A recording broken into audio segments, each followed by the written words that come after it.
अपना सकते हैं।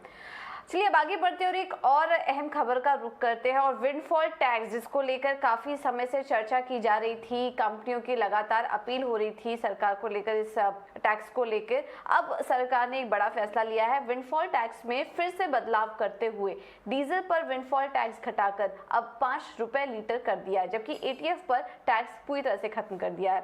इस खबर को और डिटेल से समझ लेते हैं, क्या मायने हैं, कंपनियों पर क्या इम्पैक्ट पड़ेगा, ये पूरा जानकारी लेकर हमारे साथ सौम्य जुड़ चुके हैं। सौम्य बताइए, ये जो फैसला लिया है सरकार ने, इससे क्या असर पड़ेगा, क्या मायने हैं इसके? तो अगर आप देखते हैं तो ये दूसरी बार रिवीजन किया है जब से फर्स्ट टाइम ये इम्पोज किया गया था टैक्सेस, जो कि 1 जुलाई को था। उसके बाद फर्स्ट रिवीजन आया था इस टैक्सेस पे जुलाई 28 को। अगर आप चार्ट में देखेंगे तो आप क्लियरली क्रूड प्राइस दिखेगा 112 पे था, वो 107 पे जब आ गया तब फर्स्ट रिवीजन हुआ।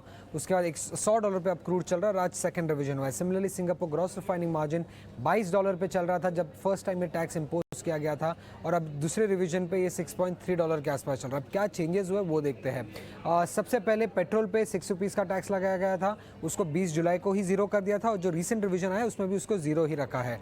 डीजल का टैक्स था 11 रुपये, उसको 5 रुपये कम कर दिया गया है, और एटीएफ पे जो टैक्स लगाया गया था वो 6 रुपये का था, उसको जीरो कर दिया गया है। अब अगर आप क्रूड ऑयल प्रोडक्शन पे देखते हैं तो उस पर फर्स्ट टाइम जो टैक्स लगाया गया था वो 23,250 रुपीज़ पर टन का था, उसको 17,000 पे कर दिया गया था, बट अब 750 से बढ़ा के 17,750 कर दिया गया है। और इसी का अभी इम्पैक्ट अगर आप समझना चाहेंगे तो इसका जो मेन इम्पैक्ट होगा वो क्रूड प्रोडक्शन कंपनी जैसे कि ओएनजीसी और ऑयल इंडिया पे हो सकता है, और जो एक्सपोर्ट टैक्स को कम किया है उसका पॉजिटिव इम्पैक्ट देखने को मिल सकता है रिलायंस इंडस्ट्रीज़ पे। बट अगर आप नेट बेसिस पे देखते हैं रिलायंस इंडस्ट्रीज़ के लिए न्यूज़ पॉजिटिव है, क्योंकि तब से लेके 20 जुलाई से लेके अब तक अगर आप देखेंगे तो जीआरएम थोड़े बढ़ चुके हैं, और उसके सामने अगर एक्सपोर्ट टैक्स कम कर दिया गया है तो नेट ये रिलायंस इंडस्ट्रीज़ के लिए पॉजिटिव हो गया। बट अगर आप ओएनजीसी और ऑयल इंडिया के लिए देखेंगे तो ये काइंड ऑफ नेगेटिव न्यूज़ हो जाता है, क्योंकि 28 जुलाई से लेके अब तक क्रूड प्राइसेस में गिरावट देखने को मिली है, और उसके सामने अगर हम देखते हैं तो जो टैक्स था उसको 750 रुपये प्रति टन से बढ़ा दिया गया है, तो ये थोड़ा नेगेटिव हो जाता है ओएनजीसी और ऑयल इंडिया के लिए।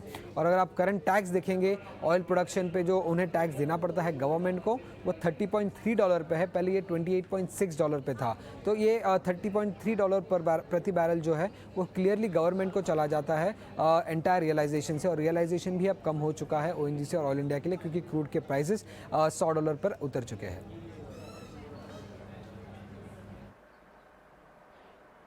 ओके, बहुत बहुत शुक्रिया सौमित ये सारी जानकारी देने के लिए।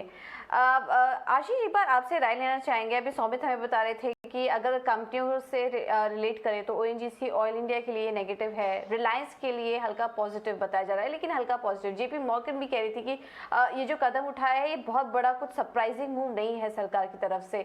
आप इस कदम को कैसे देख रहे हैं और कितना इम्पैक्ट रिलायंस पे पड़ सकता है? नहीं, मैं भी बिल्कुल इस बात से सहमत हूँ कि कोई बहुत ज्यादा फर्क तो पड़ने वाला नहीं है, क्योंकि जो अमाउंट है वो इतने मिनिस्कल है कि रिलायंस जैसी बड़ी कंपनियों को, या इनफैक्ट 2 ही डीजल के बड़े एक्सपोर्टर इंडिया के सबसे बड़े, पहला है रिलायंस और दूसरा है एमआरपीएल, तो ये अमाउंट इतना छोटे है कि कोई बहुत ज्यादा उनकी बॉटम लाइन में फर्क पड़ने वाला नहीं, तो इसलिए इस न्यूज के आने के बाद में भी कहीं कोई रिएक्शन नहीं है स्टॉक्स में। ठीक है, तो कुछ खास असर नहीं है। सौमित ने आपको बता भी दिया है कि उसका ज़्यादा इम्पैक्ट नहीं आने वाला। बहुत ही अगर नेगेटिव पॉजिटिव जिन भी कंपनियों पर आ रहे हैं बहुत ही मार्जिनल होगा वो। आगे बढ़ेंगे, अब अगला सवाल लेंगे।